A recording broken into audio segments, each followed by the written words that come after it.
रहेगा कि मैडम के माध्यम से, क्योंकि जो प्राचार्य हैं वो यही हैं, तो बस मॉडरेटर का काम करेंगे साथ में थोड़ा थोड़ा। तो इनके माध्यम से हम ये प्रयास करेंगे कि उसके अर्थ की, उनकी जटिलताओं को समझें और ये प्रयास करें कि हम इसमें से क्या ले सकते हैं जिससे अपने जीवन को हम और अधिक सार्थक बना सकें। तो आज जो है वो ज़्यादातर हमारा इंट्रोडक्टरी सेशन रहेगा, तो मैं मैडम से रिक्वेस्ट करूंगा कि गीता को वैसे तो सभी बहुत अच्छे से जानते हैं, लेकिन फिर भी फॉर्मली वो इंट्रोड्यूस कराएं कि ये वास्तव में क्या है। नमस्कार। देखिए, गीता, भगवत गीता के नाम तो सबको पता है और ज़्यादातर मेरे ख्याल से हर परिवार में गीता जो पुस्तक है वो मिल जाएगी, पर उसका स्थान अधिकांश परिवारों में खाली पूजा का जो स्थान होता है वहीं तक सीमित होता है। उसको पूरे आदर के साथ में वहीं रखा जाता है, ज़्यादा पढ़ा नहीं जाता। या किसी ने, पंडित ने, किसी ने बताया कि नहीं गीता के इस अध्याय का पाठ कर लो तो तुम्हारा बहुत कल्याण होगा, तो बस वो भी पाठ कर लिया जाता है और फिर वापस रख दी जाती है। उसको कई लोग समझते नहीं है, खाली पाठ भर कर लेते हैं, ये रट जाता है, याद हो जाता है, पर उसका मर्म समझ में नहीं आता। तो गीता ऐसी पुस्तक नहीं है कि जिसको सिर्फ पाठ किया जाए।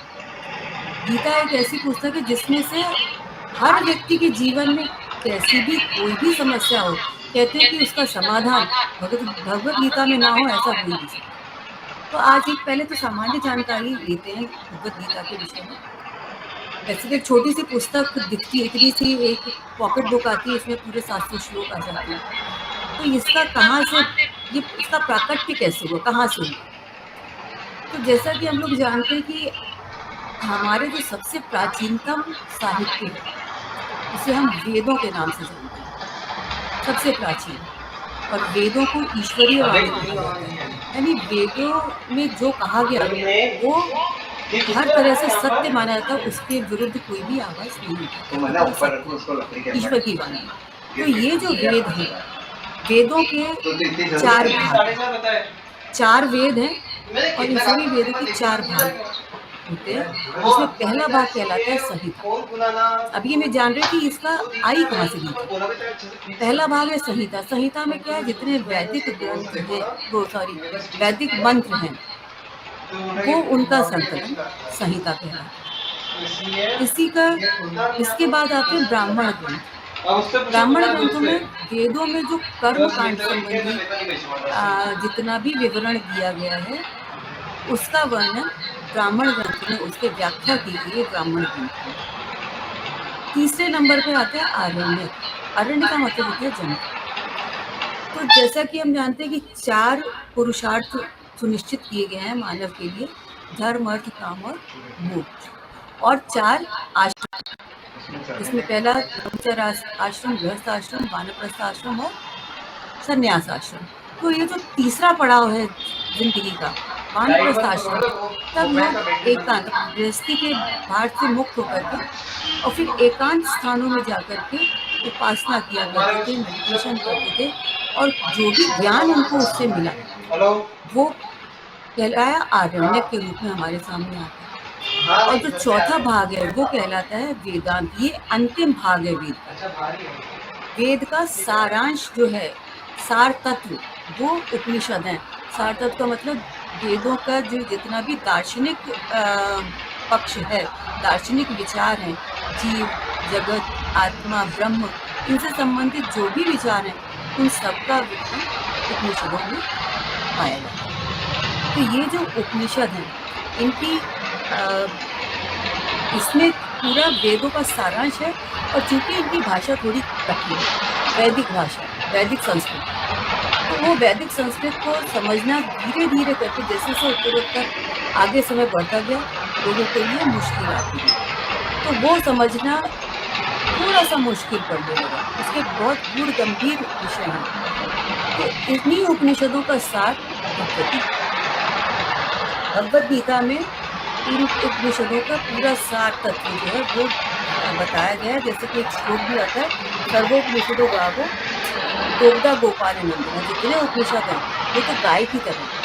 और गाय का सार्ट ऑफ एसेंस क्या होता है? उसका दूध। और उसको निकालने वाला कौन है? भगवान कृष्ण। ये भगवान कृष्ण के मुख से जो उपदेश दिए गए हैं वही पूरे वेदों का सार है।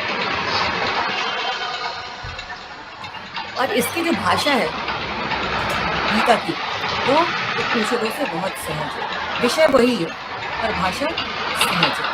तो ये जो वैदिक संस्कृत के बाद जब वैदिक संस्कृत की पुष्टता दिखाई देने लगी, तो उसके बाद में ये लौकिक संस्कृत, जो आज संस्कृत का रूप हम देखते हैं, ये सामने आया। और ये कब सामने आया? इसमें सबसे पहले रचे जाने वाले 2 महाकाव्य थे। तो रामायण, जो वाल्मीकि ने रामायण लिखी, ये, और दूसरा महाभारत। रामायण और महाभारत ये 2 महाकाव्य कहलाते हैं, एपिक्स। और जो यहाँ से संस्कृत अपने दूसरे स्वरूप में आई, थोड़े सरल स्वरूप है इसका। और ये जो महाकाव्य है महाभारत, ये बहुत विशाल है। इसमें 1 लाख से भी ज़्यादा श्लोक है महाभारत में। और कुछ मिसकंसेप्शंस भी हैं लोगों के मन में महाभारत और भगवत गीता को लेकर, वो भी हम लोग साथ साथ लेकर चलेंगे। महाभारत के लिए कई लोग ये भी कहते हैं तो सिर्फ एक कौरव और पांडवों के युद्ध की कहानी है। तो महाभारत सिर्फ एक युद्ध की कहानी नहीं है। महाभारत में संसार के जितने भी विषय हो सकते हैं, उन सबका वर्णन महाभारत में होता है। और वो दावा किया जाता है कि इसके अलावा कोई विषय संसार में हो ही नहीं सकता जो महाभारत में है। इसके लिए कहा जाता है कि धर्मे च अर्थे च कामे च मोक्षे च भरतर्षभ यदि हास्ति तदन्यत्र यदि हास्ति न तत्क्वचित्। यानी धर्म, अर्थ, काम, मोक्ष, यही 4 उद्देश्यों को लेकर मानव जीवन की यात्रा शुरू होती है। वो सब इसमें है, खाली युद्ध का वर्णन नहीं है, हर विषय है। और जो विषय इसमें नहीं है उसका मतलब वो संसार में कहीं भी नहीं है। तो इस तरह से जो ये महाभारत है, महाभारत का, और ये जो भगवत गीता है, इस महाभारत का ही एक अंश है, कोई स्वतंत्र ग्रंथ नहीं है। महाभारत में 18 पर्व हैं, उसके अध्याय, चैप्टर्स हैं, उनको पर्व कहा है। टोटल 18 पर्व है, उनमें से एक पर्व का नाम है भीष्म पर्व। उस भीष्म पर्व में 700 श्लोक भगवत गीता के, उन 700 श्लोकों को अलग करके भगवत गीता नाम से पुस्तक हमें प्राप्त होती है। ये मूल रूप से महाभारत का ही एक अंश है। तो इसलिए इसको स्वतंत्र ग्रंथ नहीं मान सकते। महाभारत तो इसका इस तरह से नाता है। तो ये एक तो भाषा के हिसाब से हमने देखा कि ये इसकी सरलतम भाषा में इतने कठिन दार्शनिक विचारों को इसमें रख दिया गया। और दूसरा ये कि ये स्वतंत्र ग्रंथ ना होकर महाभारत का एक अंश है। दूसरा मिसकंसेप्शन जो भगवत गीता के बारे में है वो ये कि इसमें तो ये तो कोई अच्छी बात नहीं है कि श्री कृष्ण युद्ध के लिए उकसा रहे हैं। युद्ध करना, लड़ाई झगड़ा करना, फसाद करना, ये तो कोई अच्छी बात नहीं होती। और इसमें बराबर श्री कृष्ण और अर्जुन को उकसाते हैं कि युद्ध करो, मैं युद्ध करना। तो ऐसा भी नहीं है। वो युद्ध करने के लिए क्यों उकसा रहे हैं, क्यों उनको समझा रहे हैं, और पूरे तर्क के साथ में। अगर कृष्ण चाहते तो वो अर्जुन को एक ऑर्डर भी दे सकते थे, आदेश देते कि युद्ध करो, तो अर्जुन मना नहीं कर सकते। पर उन्होंने आदेश नहीं दिया। उनकी जितनी भी शंकाएं थी सबसे पहले उनका निराकरण, उसके बाद युद्ध प्रारंभ। दूसरा एक सवाल ये भी मन में आना चाहिए कि जिस समय ये गीता का शुरू हुआ उद्देश्य, उस समय के वहाँ की हालात क्या थे? युद्ध भूमि थी, दोनों तरफ, एक तरफ 7 अक्षौहिणी सेना, दूसरी तरफ 11 अक्षौहिणी सेना। दुर्योधन की सेना बहुत बड़ी, तो सेनाएं, इतनी विशाल सेनाएं खड़ी हों। और उस समय एक जो महारथी सैनिक होते हैं जब युद्ध के मैदान में होते हैं तो उनका माइंडसेट बिल्कुल अलग होता है। उस समय दया और ये ऐसी करुणा और ये चीज़ें नहीं आती है। उस समय तो किसी प्रकार से हमें विजय हासिल करनी है, शत्रुओं का संहार करना है, इसके अलावा और कोई दूसरा विचार आता नहीं है। और इतनी बड़ी संख्या में लोगों का होना, इतने हथियारों के साथ में होना, बहुत कोलाहल उत्पन्न होता है। तो उस कोलाहल के बीच में क्या ये संभव था कि कोई गीता जैसा शांत उपदेश वहाँ पे दे सकता है या सुन सकता है? तो स्वामी विवेकानंद ने गीता पर जो अपने विचार रखे हैं, उसमें उन्होंने कहा कि ये जो उपदेश है, ये ऐसे ही समय उपयोगी है। जब चारों तरफ शांत वातावरण है, तब ज़रूरी नहीं है। जब मन में कोलाहल और संघर्ष और इतना जब हमारे अंदर मन में भी क्या चलता है, ऐसे द्वंद चलता है युद्ध जैसे। तो जब ऐसा युद्ध हमारे मन में चल रहा हो, उस समय इस तरह के उपदेशों की अत्यंत आवश्यकता होती है, जो मन को तो शांत करें और अपने लक्ष्य पर फोकस्ड करें, लक्ष्य से ना भटकाएं। क्योंकि जब बहुत ज़्यादा उत्तेजना होती है, कई बार भ्रमित हो जाती है, तो वो भ्रम ना हो, फोकस्ड रहें पर शांत मन से करें। देखो, शांत मन से जब भी कोई काम किया जाता है, कितना भी कठिन क्यों ना, वो बहुत अच्छी तरह से होता है। उसमें बाधाएं कम आती, क्योंकि आपका शांत मन सिर्फ उसी काम पर फोकस है, तो बाधाएं आने की संभावना कम है। दूसरा, एक इससे जो एक और संदेश मिलता है, जैसे युद्ध की जहाँ तक सवाल है, कि कृष्ण जो थे, भगवान कृष्ण, वो कौरवों के पास शांति दूत बन के भी गए थे। ये भी कथा सबको पता है। पहले शांति दूत बन के गए, बहुत सारे उन्होंने प्रयास किए, और यहाँ तक कि अपना अधिकार भी पांडव छोड़ने को तैयार हुए, पांडवों के दूत बन के गए, और ये आग्रह करने गए थे कि भाई इनका जो राज्य है वो वापस किया जाए न्यायपूर्वक। तो यही बात होती है, और नहीं होगा तो 5 गांव भी पर्याप्त है, उसी में वो संतोष करेंगे, युद्ध नहीं करके अपने स्वजनों का संहार नहीं करेंगे। पर दुर्योधन ने बिल्कुल मना कर दिया और कहा कि एक सुई के बराबर भी वो भूमि को नहीं देना चाहता, क्योंकि उसका पूरी तरह से अधर्म की तरफ उसका जीवन शुरू से ही चला। इसी घटना को जो रामधारी सिंह दिनकर राष्ट्रपति, उन्होंने महाकाव्य लिखा रश्मि रथी में, उसमें भी ये इसका जिक्र उन्होंने किया है। तो उसकी कुछ पंक्तियां मैं आपको बताती हूँ। उसमें उन्होंने ये लिखा है कि जब पांडव पहुंचते, श्री कृष्ण पांडवों के दूत बन के, शांति दूत बन के जब पहुंचते हैं कौरवों की सभा में, तो वो उनसे कहते हैं कि दो न्याय, अगर तो आधा दे, अगर न्याय करना चाहते हो तो आधा राज्य देना चाहिए, पर उसमें भी यदि बाधा हो, नहीं देना चाहो तो दे दो केवल 5 ग्राम, रखो अपनी धरती तमाम, हम वही खुशी से खाएंगे, परिजन पर असी ना उठाएंगे। यानी हम अपने भाई बंधुओं पर तलवार नहीं उठाएंगे, असी मीन्स तलवार नहीं उठाएंगे, कोई लड़ाई झगड़ा या वही संतुष्ट रहेंगे। पर दुर्योधन वह भी दे न सका, आशीष समाज की ले न सका। इसमें आगे 2 पंक्तियां आती कि जब नाश मनुष्य पर छाता है, पहले विवेक बन, यानी जब मनुष्य के बुरे दिन शुरू होते हैं, तो सबसे पहले उसकी जो विवेक बुद्धि है, विवेक बुद्धि यानी सही और गलत का निर्णय करने वाली जो बुद्धि है, उसका विनाश पहले होता है, फिर उस व्यक्ति का विनाश होता है। उसे सही बात सही नजर आती ही नहीं। तो जब कोई बिल्कुल विनाश की ओर ही अग्रसर होना चाहता है, फिर उसको कोई नहीं। तब वहां पर आकर के वो एक बिंदु ऐसा आता है जहाँ ये तब तय हो गया कि अब युद्ध के अलावा और कोई समस्या नहीं। देखिए, हमारे आपके जीवन में भी समस्याएं होती है, कोई व्यक्ति ऐसा नहीं कह सकता कि हमारे जीवन में कोई समस्या नहीं है, हर रोज के हिसाब से। तो ये जो समस्याएं हैं, इनके समाधान के तरीके सबके अलग होते हैं।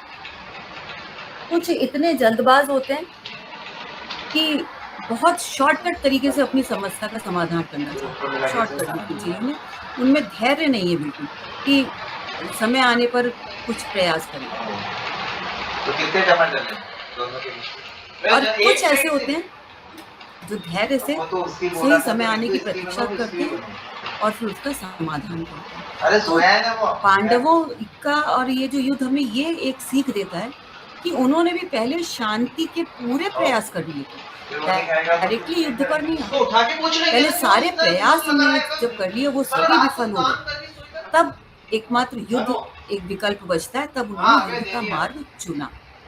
हम आप क्या करते हैं, धैर्य नहीं रखते हैं या शांत दिमाग से अपनी समस्या का सल्यूशन नहीं ढूंढते, और सबसे पहले क्रोध में आके बहुत सारी ऐसे भावनाएं होती हैं जिनके दबाव में आकर के कई बार हम समस्याओं को और उलझा देते हैं। तो पहले हमारे सारे प्रयास होने चाहिए कि शांतिपूर्वक उनका सॉल्यूशन निकल जाए। अगर कुछ भी संभव नहीं है, तब हमें कुछ भी ऐसे कदम उठाने चाहिए जो थोड़े कठोर होते हैं। कठोर कदम हमें तभी लेने चाहिए और एक डायरेक्टली हमें ऐसे नहीं करना चाहिए। तो ऐसे कुछ बातें हैं कि जैसे कुछ लोग ये कहते हैं कि ये हिंदू धर्म की पुस्तक है ना, सिर्फ हिंदुओं को इसको पढ़ना चाहिए, पर ऐसा भी नहीं है। ये तो संपूर्ण मानव जाति के लिए, क्योंकि मनुष्य तो एक जैसे हैं। हमने उनको धर्मों में बाँट भले ही दिया है, पर वो तो एक जैसे, समस्याएँ एक जैसी हैं। जैसे एक मैंने कहीं सुनीता विलियम्स का एक पढ़ा था इंटरव्यू, उसमें सुनीता विलियम्स ने ये कहा था कि गीता से मुझे इतनी प्रेरणा मिलती है, मैं अक्सर उसको पढ़ती हूँ और जब स्ट्रेस हो जाती हूँ तो खास तौर से वो मेरे पास होती है। तो वो उन्हें इतनी प्रेरणा और इतनी शक्ति देती थी कि वो उसकी इतनी कायल थी। तो वो तो और सुनीता विलियम्स यानी स्पेस वॉक करने वाली पहली महिला अंतरिक्षयात्री। तो हम इसे किसी एक धर्म विशेष का कैसे मान सकते हैं। हमारे पूर्व राष्ट्रपति एपीजे अब्दुल कलाम वो भी बहुत पसंद करते थे और अक्सर गीता का अध्ययन करते थे और कहते थे कि इससे जो शक्ति मिलती है, कुछ अजीब ही एक फील आता है जो और किसी चीज़ से हमें फील नहीं होता। एक शांति का भाव भी आता है, कुछ करने की प्रेरणा भी मिलती है। तो ये खाली एक ऐसी पाठ करके रखने लायक पुस्तक नहीं, बल्कि इसके एक-एक श्लोक को पूरी तरह से समझना चाहिए। जितने भी शब्दों का प्रयोग हुआ, वो अकारण यूँ ही नहीं कर दिया। हर शब्द के पीछे कुछ ना कुछ मर्म छिपा है, कुछ ना कुछ उद्देश्य छिपा हुआ है कि कहाँ किस शब्द का प्रयोग करना चाहिए।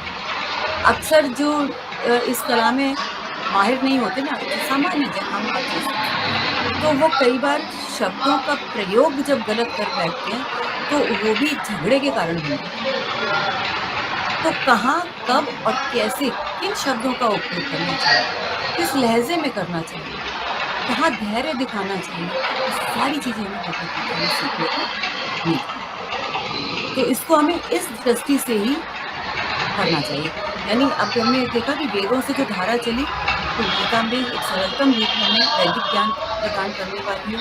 जितना भी ज्ञान है, संपूर्ण ज्ञान है वेदों में, और उसका एसेंस उपनिषदों में। उपनिषदों का एसेंस भगवद गीता। तो क्यों ना भगवद गीता को ही पढ़ें, जो हमारे पास सरलतम रूप में, कोशिश करें उसके मर्म को जानने की, उसके रहस्य को उठाने की। ये हम सब इसका ही प्रयास करेंगे। गीता जैसा नाम है इसका, तो इसका सीधा सा मतलब है कोई पोइट्री है और बहुत सुंदर मेलोडियस पोइट्री। लेकिन पोइट्री के बारे में अक्सर हम लोग जानते हैं कि इसमें बड़ी चीज़ें ऑब्स्क्योर होती हैं, गूढ़ होती हैं, ऐसी मतलब शब्द कुछ और होते हैं और उसका भाव कुछ और होता है। मतलब बड़ी माथाफोड़ी करनी पड़ती है कविता को समझने के लिए। लेकिन गीता में ऐसा नहीं, सीधी सपाट, सीधा सीधे जो उसमें लिखा है वही आपको समझना है। तो ऐसा क्यों है? ऐसा इसलिए है क्योंकि गीता जो है वो एक तरह से यूज़र मैनुअल है। जैसे घर में कोई मशीन आती है तो उसके साथ में एक मैनुअल आता है कि आपको इसको किस तरह से यूज़ करना है। साथ में उसमें ये भी होता है कि अगर कुछ गड़बड़ी आ गई, कुछ इसके बोल्ट नट बोल्ट ढीले हो गए, तो कैसे इसको ठीक करना है। तो वो यूज़र मैनुअल और सर्विस मैनुअल है गीता। जैसे ही ये शरीर रूपी मशीनरी प्रकृति हमको देती है कि अब तुम जाओ खेल करो अपना इस जगत में जाके, तो वो यूज़र मैनुअल हम अगर हमारे पास में है, अगर हमें वो पता है कि हमें किस परिस्थिति में क्या करना है, अगर ये सारी चीज़ें पता हैं, तो ये सब कुछ निहित है गीता। और ऐसी मेलोडियस फॉर्म में है कि वो मतलब याद भी हो जाती है गीत के। यूज़र मैनुअल तो जनरली ऐसे सेंटेंसेस होते हैं कि ये करना है, फिर वो करना है, फिर उसके बाद में ये स्विच दबाना है। लेकिन गीता जो है वो ऐसा यूज़र मैनुअल है जो कविता के रूप में। देखिए इसका जो पहला श्लोक है, उसका जो पहला शब्द है वो है धर्म। देखिए ये भी एक कोइंसिडेंस है। ऐसी पुस्तक जो जगत में इसने अपना जो छाप छोड़ी है, उसका पहला ही शब्द है धर्म। अब देखिए धर्म जो है, अगर और इसको आगे हम जो इसके श्लोक को पढ़ेंगे, आगे जो धर्म की व्याख्या इसमें की गई है वो बहुत चीज़ें क्लेरिफाई कर देती हैं। तो अभी हम लोग सिर्फ इतना समझें कि धर्म वास्तव में क्या है।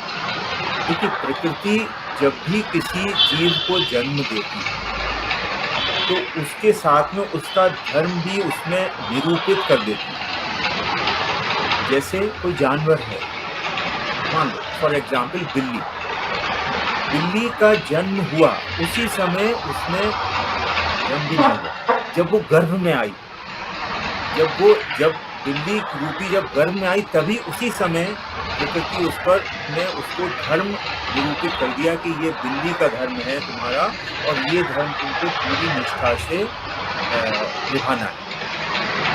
तो अब जो बिल्ली है देखिए उसका धर्म क्या है, समझते चूहे के पीछे दौड़ना। टॉम एंड जेरी वाला है ना, देखा कितना मजे से देखते हैं हम लोग। तो बिल्ली जो है वो उसको पूरी निष्ठा से निभाती है। अब वो चूहे के पीछे उसको दौड़ना उसका धर्म है। अब वो चूहा गोरा है या काला है, मोटा है या दुबला है, छोटा सा बच्चा है या बूढ़ा है, बीमार है, उससे कोई फर्क नहीं पड़ता। अगर उस चूहा है उसके पीछे उसको दौड़ लगानी, ये उसका धर्म है। एक एग्जाम्पल लिया, ऐसे सभी के धर्म है।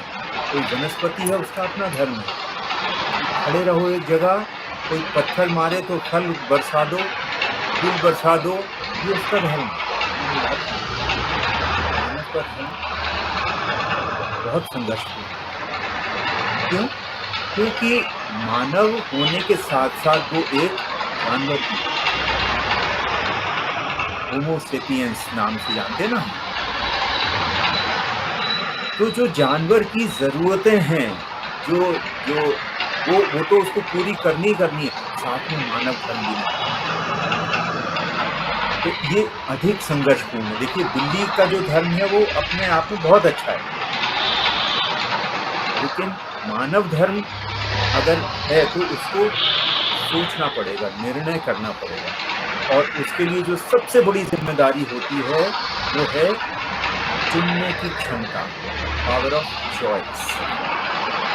आप देखें तो दिन में हजारों बार नहीं तो दसियों बार ऐसा होता है कि हम एक दोराहे पे खड़े हो जाते हैं, ये करें या ये करें। और वो जो दो रास्ते होते हैं उनमें दो प्रकार के होते हैं। एक होता है श्रेय मार्ग, एक होता है प्रेय मार्ग। प्रेय मार्ग होता है प्लेजेंट, जिसमें हमें आनंद मिलता है, खुशी मिलती है, तात्कालिक सुख मिलता है, इंद्रियगत सुख मिलता है। और एक होता है श्रेय मार्ग, जो जिससे लॉन्ग टर्म बेनिफिट मिलता है। हो सकता है कि वो हाल फिलहाल हमको अच्छा ना करे, कोई निर्णय, जैसे सपोज 7 बजे हमारी क्लास होती है, उसी से मैं IPL का मैच भी आ रहा होता है, अरे वो टॉस हो रहा होगा, पता नहीं कोलकाता नाइट राइडर्स जीती या मुंबई इंडियंस जीता, क्या करेंगे कैसे करेंगे। तो वो भी चॉइस है। और एक चॉइस ये है कि भाई चलो गीता वाले उसमें चलते हैं, कुछ हो सकता है कुछ चीज़ पकड़ में आ जाए। तो ये जो चॉइस है, तो एक हो गया प्रेय मार्ग जिससे तात्कालिक सुख मिल रहा है, और एक है श्रेय मार्ग जिससे लॉन्ग टर्म बेनिफिट मिल रहा है। और एग्जाम्पल्स लेते हैं, हम लोग एक्सरसाइज करते हैं तो क्यों करते हैं? जिससे लॉन्ग टर्म बेनिफिट मिले, हमारे शरीर की इम्यूनिटी बढ़े, हम रोगों से बचे रहें। लेकिन कष्ट होता है एक्सरसाइज करना, वो इतना आसान तो है नहीं, पसीना आ जाता है, थक जाते हैं, सांस फूल जाती है, बट स्टिल वी डू।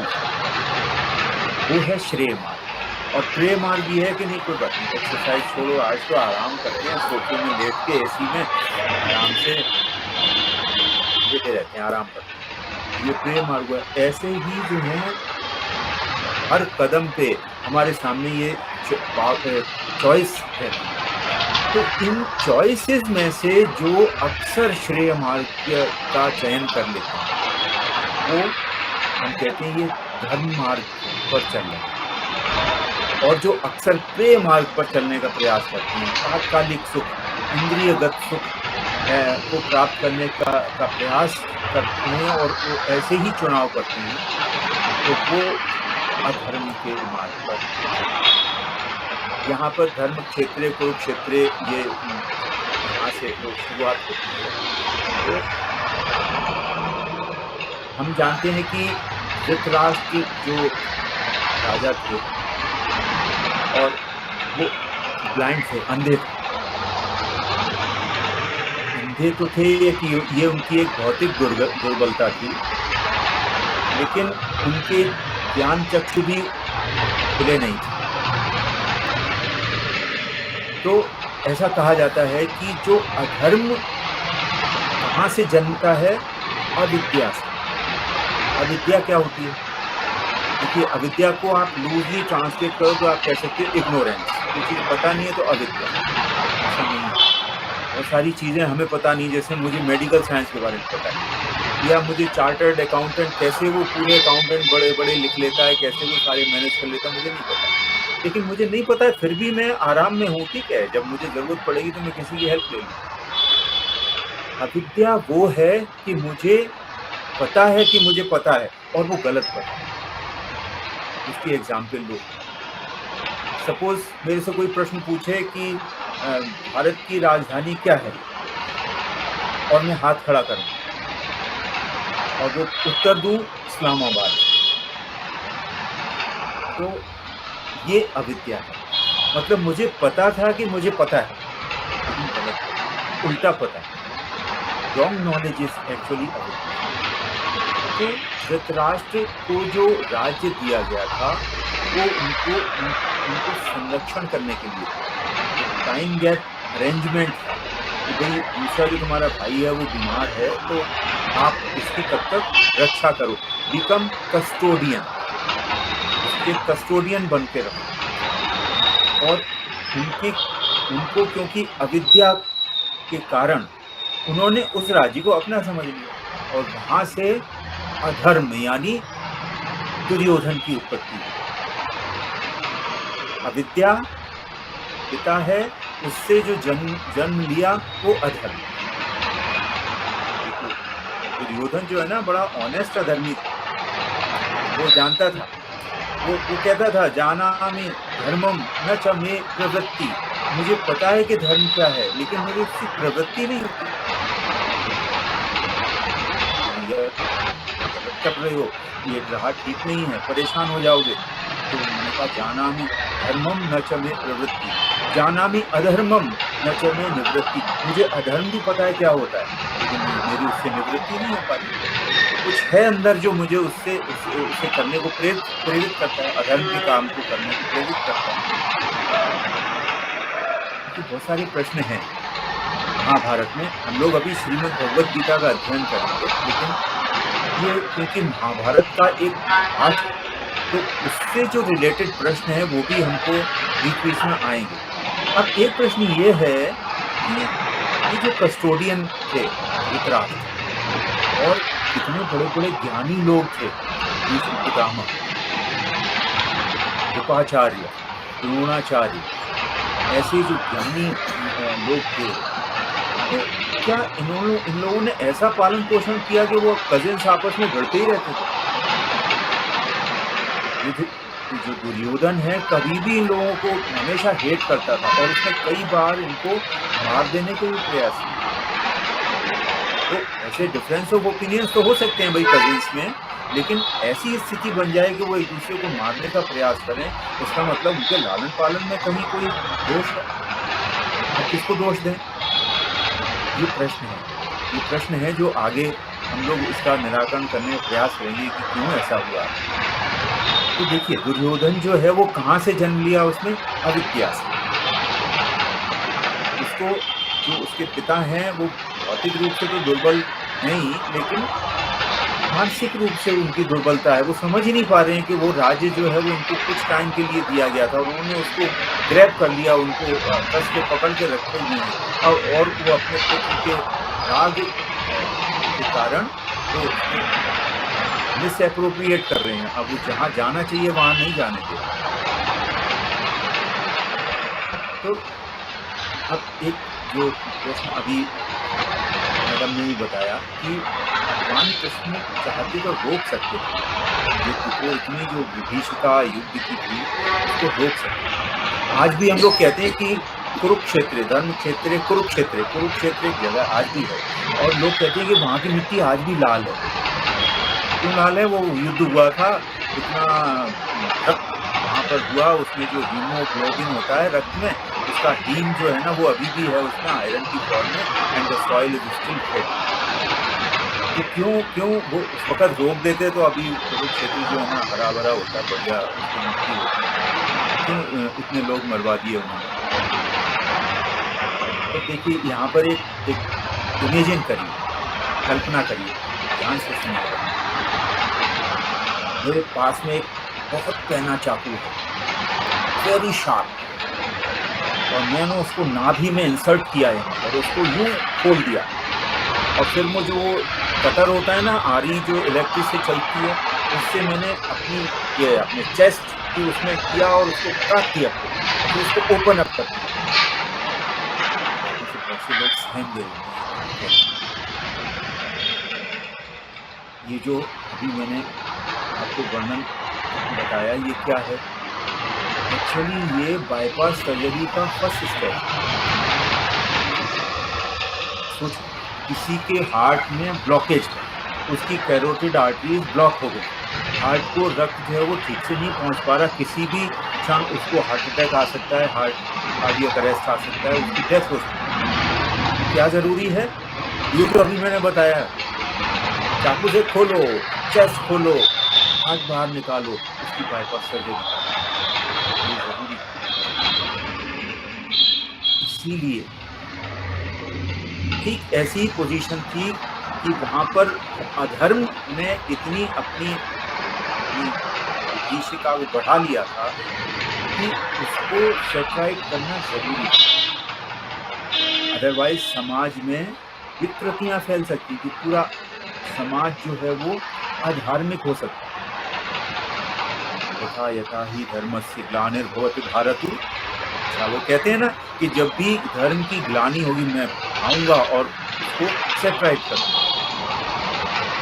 तो ये जो है वो इसलिए हिंसा जरूरी थी। अब अर्जुन जो है वो क्यों उसने सरेंडर कर दिया? तो वो जब उसने अपने सारथी यानी कृष्ण भगवान से कहा कि मेरे रथ को जरा बीच में ले चलो, मैं देखना चाहता हूँ कि मेरे जो शत्रुओं की सेना उसमें कौन कौन है। तो वो देखता है कि उसके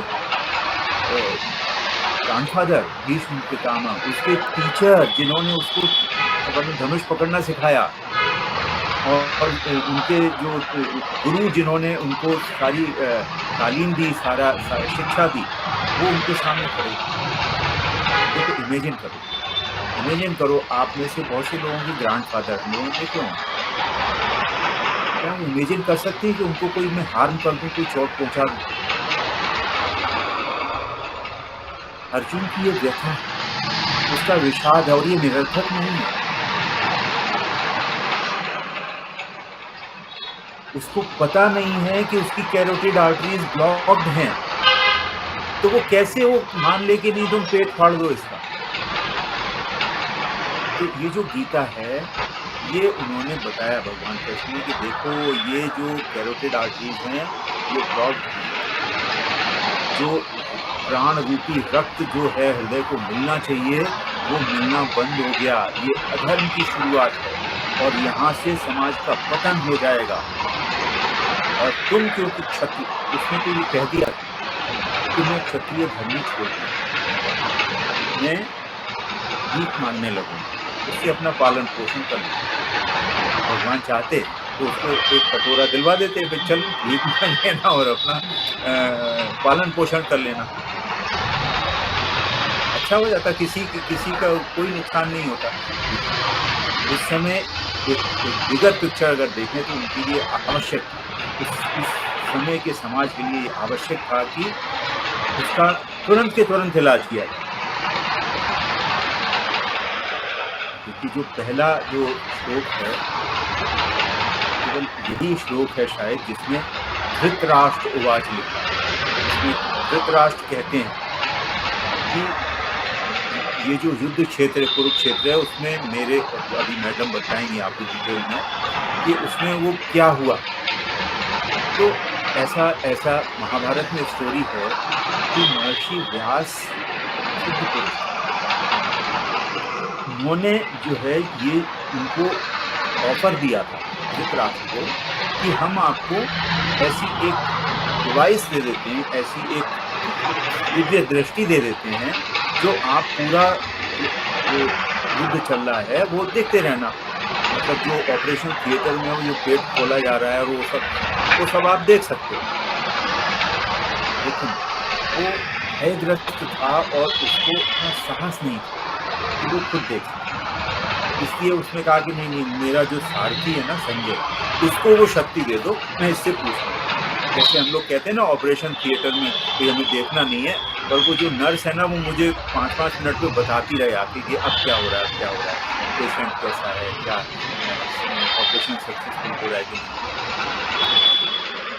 तो ये धृतराष्ट्र की स्थिति ऐसी थी, साहस नहीं था, भयग्रस्त था, इसलिए उसने वो दिव्य दृष्टि लेने से भी मना कर दिया, नहीं चाहिए भैया, हमें इसको दे दो, हम इससे पूछ लेंगे। और वो पहले ही श्लोक में वो पूछते, फिर जो है वो संजय उनको बताते हैं। तो अब जितना समय हमारे पास में है तो पहले श्लोक को ये तो भगवत गीता का जो पहला श्लोक है उसमें भी बहुत से गूढ़ अर्थ भी छुपे हैं। शाब्दिक अर्थ में भी बताते, पहला श्लोक है कि धर्म क्षेत्र कुरुक्षेत्र समवेता युत्सवः मामकाः पांडवाश्चैव किम अकुर्वत संजय। ये धृतराष्ट्र संजय से ये पूछ रहे हैं कि तुमने युद्ध क्षेत्र में क्या देखा। समवेता का मतलब इकट्ठे हुए, युत्सवा का मतलब होता है युद्ध के लिए बिल्कुल आतुर हैं, उत्सुक हैं। ऐसे जो महारथी इकट्ठे हुए हैं युद्ध क्षेत्र में, उनमें से मामका है, ये बहुत इंपॉर्टेंट शब्द। मामका मीन्स मेरे, और पांडवाश्चर्य, और दूसरा उन्होंने किसी पूछा पांडवों के पुत्र, पांडु पुत्र ने क्या किया। अब यहाँ पर एक चीज छुपी है कि जो पांडव थे वो तो धृतराष्ट्र को पिता समान मानते थे, उनकी हर आज्ञा का पालन, उनके मन में कोई ये भेद नहीं था। जबकि धृतराष्ट्र के मन में ये शुरू से ये भेद था, इसलिए उन्होंने क्या कहा, मेरे पुत्र। और जहाँ ये मेरा आ जाता, मेरा पुत्र, मेरा संतान, मेरा मैं और मेरा, ये इससे ये किस चीज को दर्शाता है, राग। उन्हें इतना अथाह राग है अपने पुत्रों से कि अपने छोटे भाई के पुत्रों को वो पुत्र मानते ही नहीं।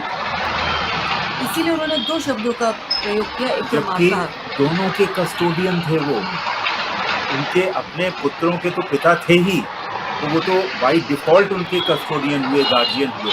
लेकिन अपने भाई के जो पुत्र थे उनके भी कस्टोडियन थे, उनकी जिम्मेदारी थी उनकी। तो मामका शब्द खाली साधारण नहीं कि वो साधारण अर्थ करो, क्योंकि धर्म क्षेत्र कुरुक्षेत्र में जब युद्ध के लिए उत्सुक जो लोग इकट्ठे हुए हैं, उनमें से मेरे पुत्रों ने और पांडु के पुत्रों ने किया। पर मामका एक ऐसा शब्द है जो इस युद्ध का बीज है, युद्ध के बिल्कुल कारण वही, यही एक राग है, धृतराष्ट्र का राग सिंहासन के प्रति और अपने पुत्रों के प्रति।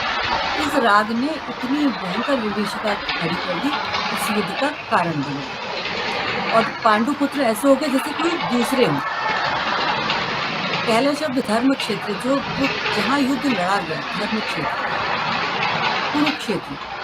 इसको धर्म क्षेत्र क्यों कहा है? कुरुक्षेत्र को कुरुक्षेत्र युद्ध भूमि है। इसको धर्म क्षेत्र इसलिए कहा है कि राजा कुरु ने वहाँ पर तपस्या की, यानी जो कुरु वंश है उसकी तपोभूमि थी कुरुक्षेत्र। और इसके अलावा कई देवी देवताओं ने भी वहाँ यज्ञ आदि करती, जो एक पवित्र भूमि थी, धार्मिक भूमि थी।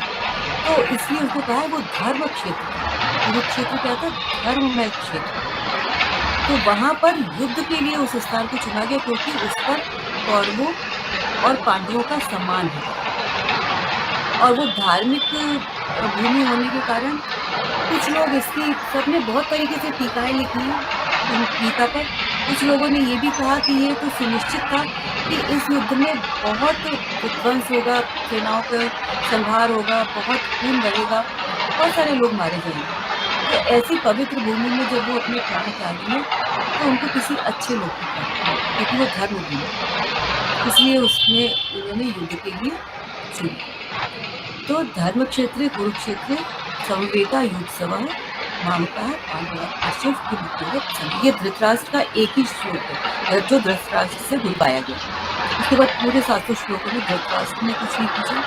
पहले कुछ श्लोकों में संजय ने उनकी इस बात का उत्तर दिया। दूसरी एक बात और भी इसमें ये समझ में आती है कि जो ये भेद का भावना थी, ये तो थी ही, साथ ही जो युद्ध का होना सुनिश्चित हुआ था उसमें भी एक ये भाव था जो पांडवों के पक्षधर सैनिक थे, जो भी राजा और वीर धनुर्धारी लोग शामिल हुए थे, तो जो भी थे वो सब इस एक मत थे युद्ध के लिए। युद्ध सुनिश्चित हो गया तो सभी एक मत थे, किसी के मन में ये नहीं था कि हमें युद्ध नहीं करना।